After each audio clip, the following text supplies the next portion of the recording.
Well, thank you for once again joining me in this verse-by-verse Bible study as we continue in our study through the book of Genesis. I'm Randy Duncan, and in this episode we're going to be covering chapter 41, which at 57 verses is the second longest chapter in Genesis. Now, as a quick recap, in the last episode, we discussed Joseph interpreting the dreams of Pharaoh's cupbearer and baker, and we saw that both interpretations predicted exactly what actually came to pass, with the cupbearer being restored to Pharaoh's service while the baker was executed. And we also discussed that once he was released from prison, the cupbearer completely forgot about Joseph, leaving him behind to continue languishing in prison. And so we pick up the action here in chapter 41, beginning with verses 1 through 8, which read, "After 2 whole years, Pharaoh dreamed that he was standing by the Nile, and behold, there came up out of the Nile 7 cows, attractive and plump, and they fed in the reed grass. And behold, 7 other cows, ugly and thin, came up out of the Nile after them, and stood by the other cows on the banks of the Nile. And the ugly thin cows ate up the 7 attractive plump cows. And Pharaoh awoke, and he fell asleep, and he dreamed a second time, and behold, 7 ears of grain, plump and good, were growing on one stalk. And behold, after them sprouted 7 ears, thin and blighted by the east wind.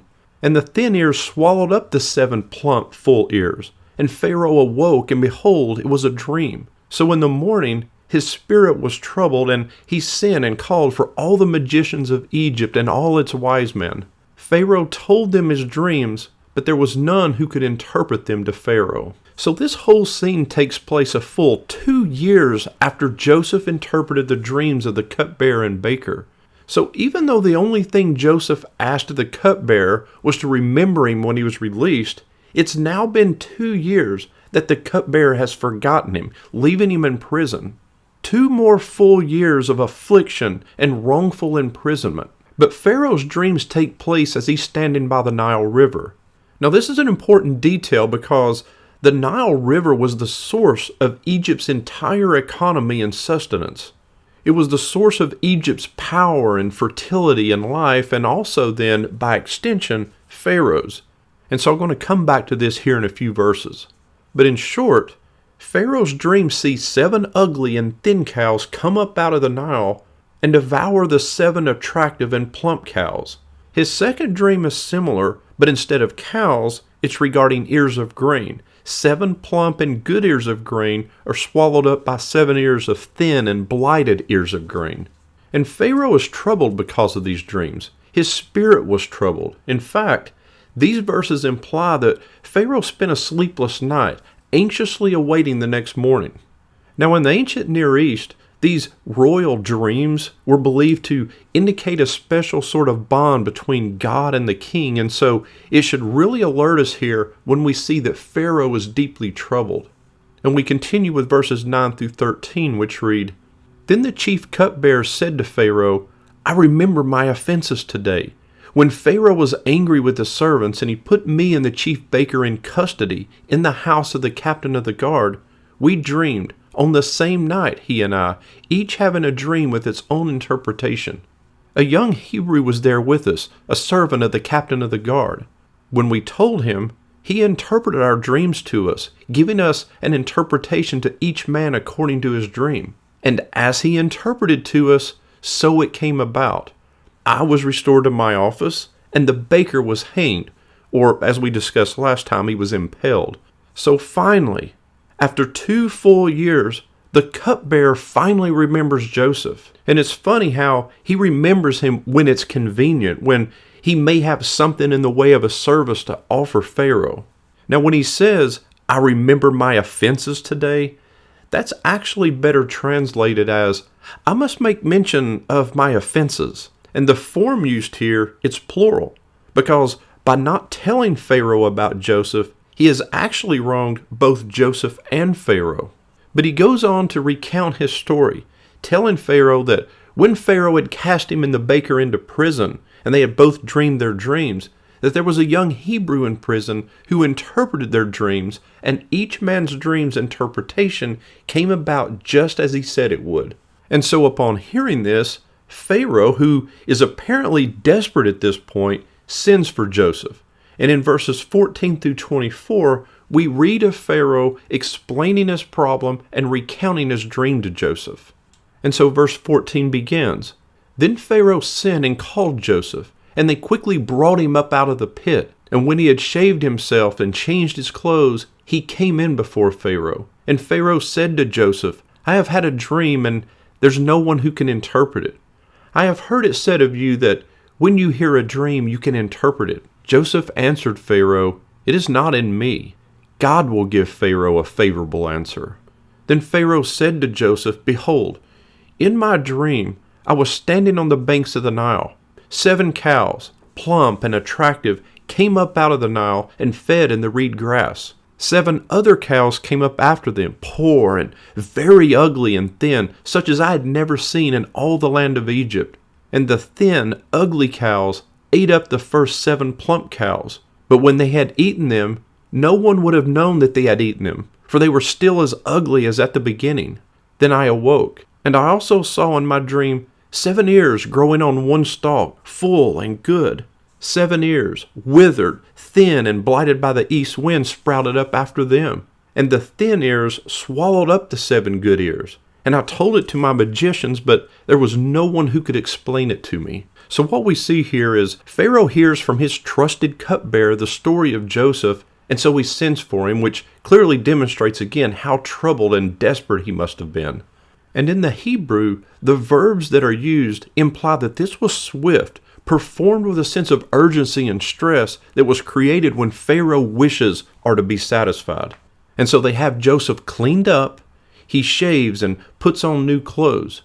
And when it says that he shaved, it most likely means that he would have shaved his face and his head, because for hygienic reasons, Egyptians were typically clean shaven, both their face and their head.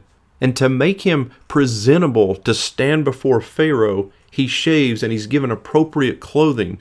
You know, it's interesting that clothing seems to have been a prominent theme in Joseph's misfortunes so far, beginning with his coat of many colors or the special tunic that his father Jacob had made for him. Then his tunic that was taken by Potiphar's wife, who then accused him of attempted rape, which landed him in prison.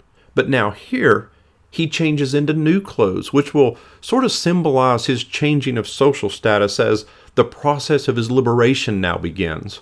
Now, Joseph's situation here is very similar to Daniel's while in Nebuchadnezzar's court, with the contest pitting Daniel against the Babylonian wise man in interpreting dreams. But in both cases, we see that God's power triumphs, not the world's power.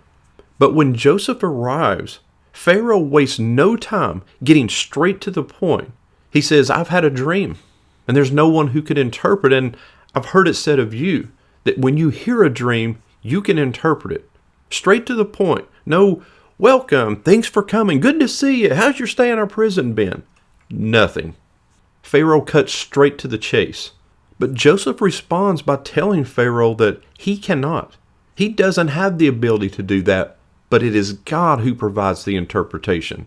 Now, try and put yourself in Joseph's shoes here for a moment. I mean, everything that he's been through, and now, out of nowhere, he's cleaned up and rushed in to stand in front of Pharaoh, the ruler of the world. I mean, how nervous would you have been? And if you could have managed to speak without stuttering and stammering out of fear, how tempted would you have been to paint the picture as though, yes, you had the ability and you could be of service to Pharaoh if only you were released from prison? In other words, yes, Pharaoh, I sure can. And I could be of service to you too if I weren't still rotting away, wrongfully locked away in this dungeon. But that's not what Joseph does or says. Once again, he speaks the truth, not intimidated in the presence of Pharaoh and all the officials. He straight up tells Pharaoh that only God can interpret dreams, but then he assures Pharaoh that God will provide an interpretation. He says that God will give Pharaoh a favorable answer. Now that doesn't mean that God will necessarily provide an answer that Pharaoh wants to hear. The Hebrew literally translates as saying, God will answer the peace or the well-being of Pharaoh, meaning that God will provide an answer that brings peace to Pharaoh. And so Pharaoh goes on to describe his dreams, and he recounts both of them to Joseph. The 7 plump and attractive cows are devoured by these thin and ugly cows, such as he had never seen before, and then the 7 full and good ears being swallowed up by the thin and withered ears. And Joseph responds in verses 25 through 32, which read, Then Joseph said to Pharaoh, The dreams of Pharaoh are one. God has revealed to Pharaoh what he is about to do. The 7 good cows are 7 years, and the 7 good ears are 7 years. The dreams are one. The 7 lean and ugly cows that came up after them are 7 years, and the 7 empty ears blighted by the east wind are also 7 years of famine. It is as I told Pharaoh. God has shown to Pharaoh what he is about to do. There will come 7 years of great plenty throughout all the land of Egypt. But after them, there will arise 7 years of famine, and all the plenty will be forgotten in the land of Egypt. The famine will consume the land, and the plenty will be unknown in the land by the reason of the famine that will follow, for it will be very severe. And the doubling of Pharaoh's dreams means that the thing is fixed by God, and God will shortly bring it about. So keep in mind here that in both dreams, the fat is devoured by the lean. And Joseph, again, he doesn't beat around the bush. He doesn't try to flatter Pharaoh and tell him what he thinks he wants to hear. Now, it would certainly be tempting to provide Pharaoh with an interpretation that told him that all would be well in the kingdom and how great Pharaoh was. But just as he did with the cupbearer and the baker, he first credits God for the interpretation, not taking the credit for himself, but then he simply lays it out. He doesn't seem to be nervous or anxious in telling Pharaoh that after 7 years of plenty, there will be a severe famine in the land. And although this may appear fairly straightforward, keep in mind that in the ancient Near East, the pharaohs were like gods, and the success of agriculture and the kingdom, it was a reflection of how pleased the gods were with the pharaoh. And so any bad news reflected poorly on Pharaoh and his relationship to these gods. That's why the magicians would typically provide Pharaoh with very flattering interpretations. And Pharaoh sees through the flattering of these magicians of his court. He's no fool.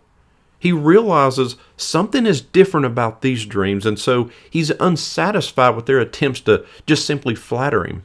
And so Joseph is treading on thin ice here.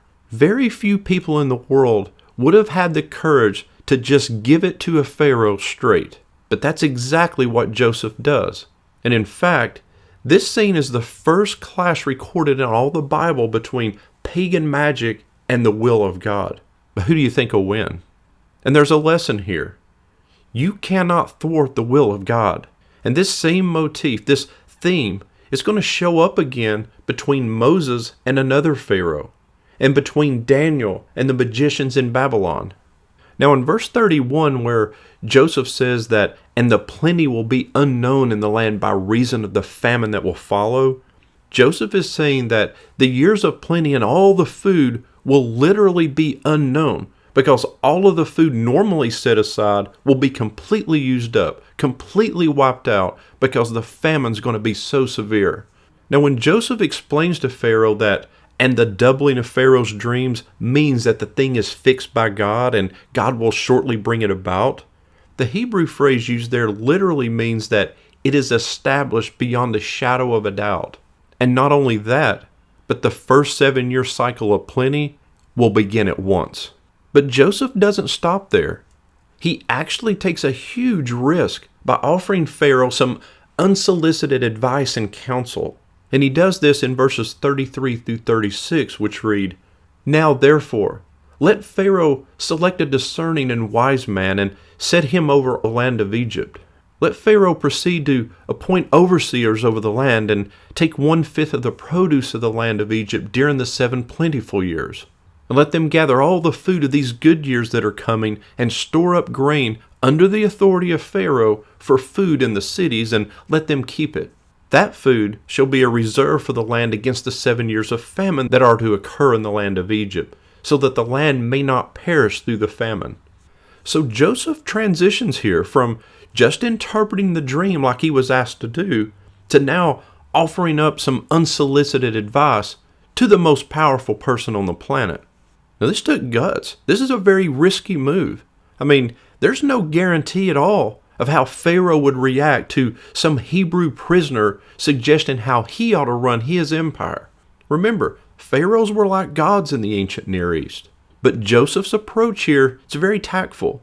Notice how he says, let Pharaoh proceed to appoint overseers of the land, meaning let Pharaoh set up under the authority of Pharaoh.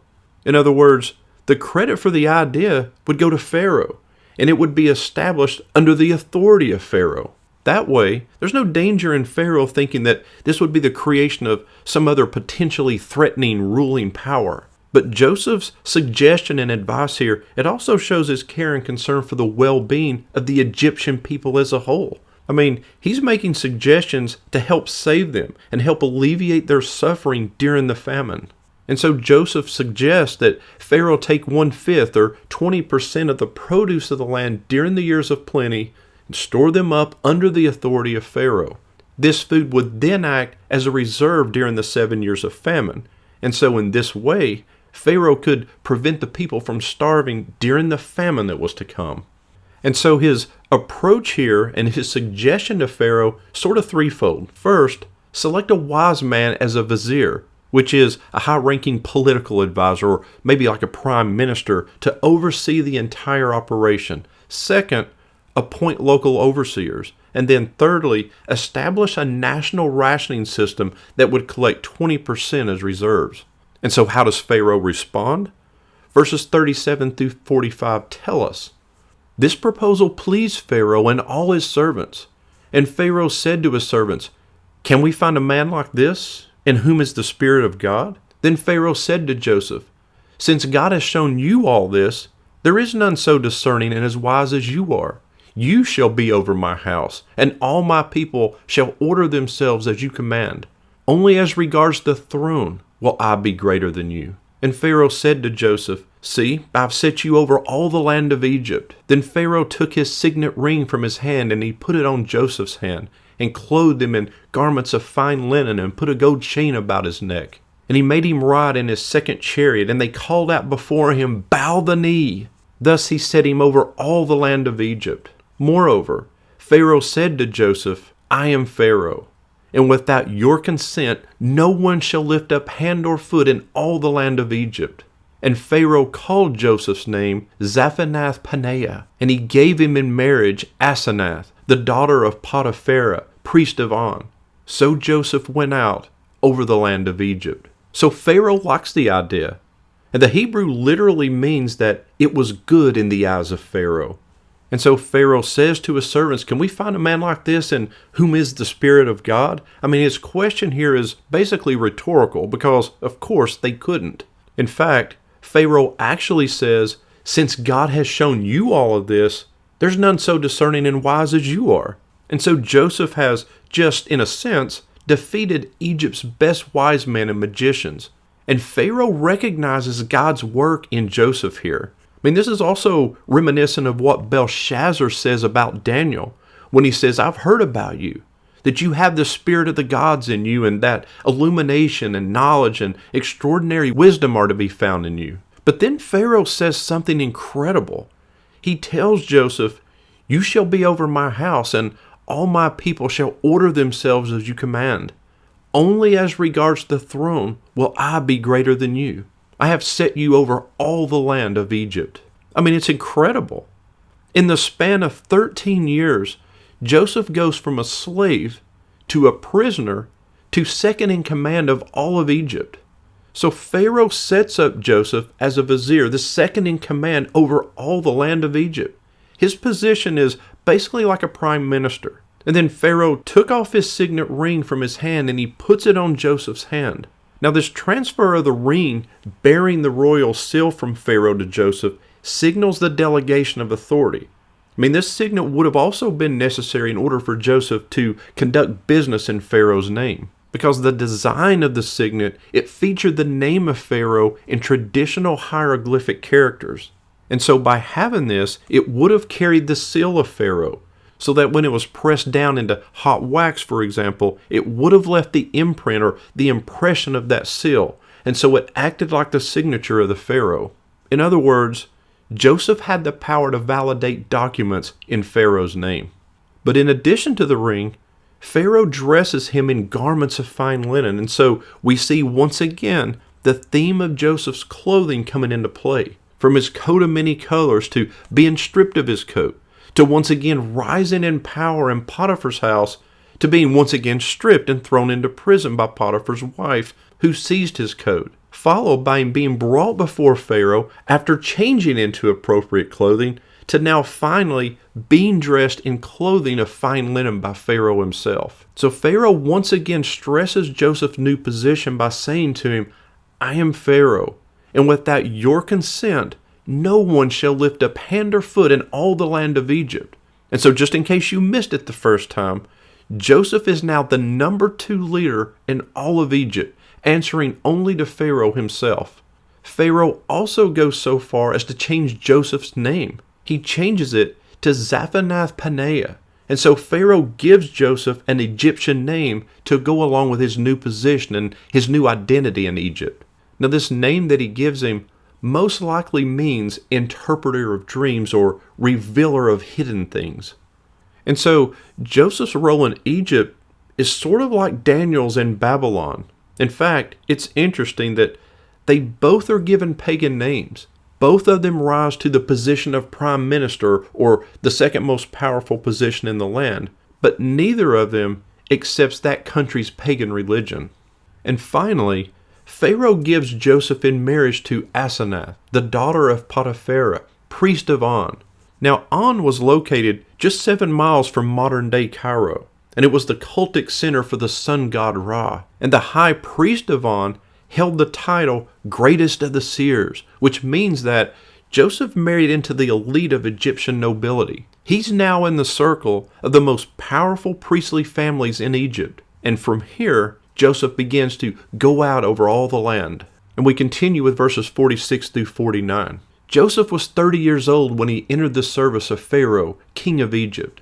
And Joseph went out from the presence of Pharaoh and went through all the land of Egypt. During the 7 plentiful years, the earth produced abundantly, and he gathered up all the food of these 7 years, which occurred in the land of Egypt, and put the food in the cities. He put in every city the food from the fields around it. And Joseph stored up grain in great abundance, like the sand of the sea, until he ceased to measure it, for it could not be measured. And so we read that Joseph was 30 years old when Pharaoh made him prime minister over all of Egypt. He was 17 when he was sold into slavery by his brothers, which means 13 years have now passed. And as I mentioned in the last episode, we're not certain how many of those years were spent running Potiphar's house and how many were spent in prison. Now, as we've gone along in the story of Joseph, I've tried to point out some ways that Joseph prefigures or foreshadows Jesus. Well, here's another one. How old is Joseph now when he begins his new position ruling over Egypt? He's 30. How old was Jesus when he began his ministry? He was also 30. But Joseph goes out throughout all the land of Egypt and begins overseeing the tax collections on field produce, and then stores this grain to be used during the 7 years of famine. And so Joseph holds the well-known Egyptian office of overseer of the granaries of Upper and Lower Egypt, whose duties were to collect the tax payments on field produce, the storage of an adequate supply of food in years of plenty, and then the distribution of food during years of famine. But we continue with verses 50 through 52. Before the year of famine came, 2 sons were born to Joseph. Asenath, the daughter of Potiphera, priest of On, bore them to him. Joseph called the name of the firstborn Manasseh, for he said, God has made me forget all my hardships and all my father's house. The name of the second he called Ephraim, for God has made me fruitful in the land of my affliction. Now these 3 verses simply record the birth of Joseph's 2 sons, Manasseh and Ephraim. These 2 sons will come into play later on when Jacob blesses his sons on his deathbed. But for now, the main call out is simply what Joseph named each of the boys. The names of both of these sons praise God, first for his preservation and then for his blessing. The names celebrate Joseph's new life. The name Manasseh is derived from a word meaning to forget, and as Joseph says, God has made him forget about all the troubles and sorrows of his father's household and his 13 years of captivity. And so he praises God for delivering from all the sorrow and pain that he's endured. The name Ephraim, or Ephraim, is derived from a word meaning made me fruitful, just as Joseph says here, and it refers to abundant prosperity.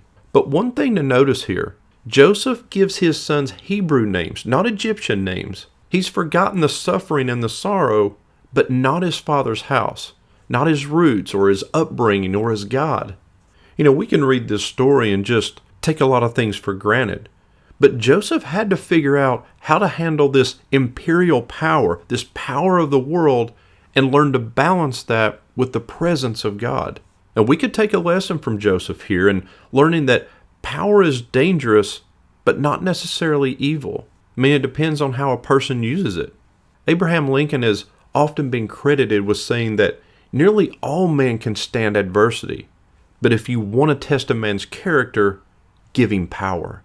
But now, the 7 years of famine began, and we pick it up in verses 53 through 55. The 7 years of plenty that occurred in the land of Egypt came to an end, and the 7 years of famine began to come, as Joseph had said. There was famine in all lands, but in all the land of Egypt there was bread. When all the land of Egypt was famished, the people cried to Pharaoh for bread, and Pharaoh said to all the Egyptians, "Go to Joseph. What he says to you, do." So now that Egypt has enjoyed 7 years of abundance, the time has come for the 7 years of famine. And notice that the famine is not limited to just Egypt. It says there was famine in all lands. This is an important detail because this is what will drive Joseph's family into Egypt in search of bread. Just an interesting fact here, but almost all of Egypt receives less than 1 inch of rainfall per year. Egypt's economy was almost entirely dependent on the annual flooding of the Nile River for its agricultural needs. And so when you start talking about the Nile and spooky dreams, it's no wonder that Pharaoh was troubled. And in these ancient times, Egypt had constructed an elaborate series of these artificially constructed irrigation works that controlled the distribution of those floodwaters. And normally, the floods come with this incredible regularity, such that the Egyptians could count on them, but not during these 7 years. And with no water, there's no bread. And so as the famine takes its toll, the people began to cry out to Pharaoh for bread. And what does Pharaoh say? Go see Joseph, and whatever he tells you to do, do it. Interesting. So when they ran out of bread, Pharaoh tells them to do whatever Joseph says. And I say it's interesting because it reminds me of the wedding in Cana, the site of Jesus' first miracle, when they ran out of wine. And Mary tells them to do whatever Jesus tells you to do. And again, how many of us need to take some of that same advice today? Go to Jesus, and whatever he tells you to do, do it. And so closing out this chapter with the last 2 verses, we read, "So when the famine had spread over all the land, Joseph opened all the storehouses and sold to the Egyptians, for the famine was severe in the land of Egypt. Moreover, all the earth came to Egypt, to Joseph, to buy grain, because the famine was severe over all the earth." So God has now sent both the forerunner, which is Joseph, and now the famine into Egypt. And so now the stage has been set for the move of the covenant family into Egypt. And we see the famine spreading and growing worse, and so Joseph opens up the storehouses where he had stored grain during the years of abundance, and he began selling it to the Egyptians. But the last verse also mentions that the famine was widespread because people from all around came to Egypt to buy grain. And again, this is why we're going to see Joseph's family come to Egypt in the next chapter. Here's another interesting observation. Joseph is the one who has the bread. And so here is yet another parallel with Jesus, because Jesus said, "I am the bread of life. Whoever comes to me shall not hunger." And by the way, as I've mentioned in the last couple of episodes, a few parallels between Joseph and Jesus, don't forget that Jesus' earthly father was also named Joseph. But I think it's worth pointing out the obvious here. The salvation of Egypt, of that entire land and people, depended on one descendant of the patriarchs. Does that sound familiar? If it doesn't, let me help. Just as the salvation of that world depended on one person, so does the salvation of the whole world depend on another single descendant of the patriarchs, Jesus. And just like Joseph was betrayed by those who should have loved him the most, betrayed by pieces of silver, wrongfully taken prisoner, so was Jesus. But just as Joseph rose again to power, so did Jesus. And what Joseph accomplished was truly incredible, saving an entire country and more from starving, saving their bodies, saving their lives. But you need to keep these similarities in their proper perspective, because whereas Joseph saved lives, Jesus saved souls.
Wipe away those tears, child. Go and tell the news. What started in the garden was finished in the tomb. It's all reversed. The apple, the curse. 3 days in the ground. Christ our Lord is risen. Death couldn't hold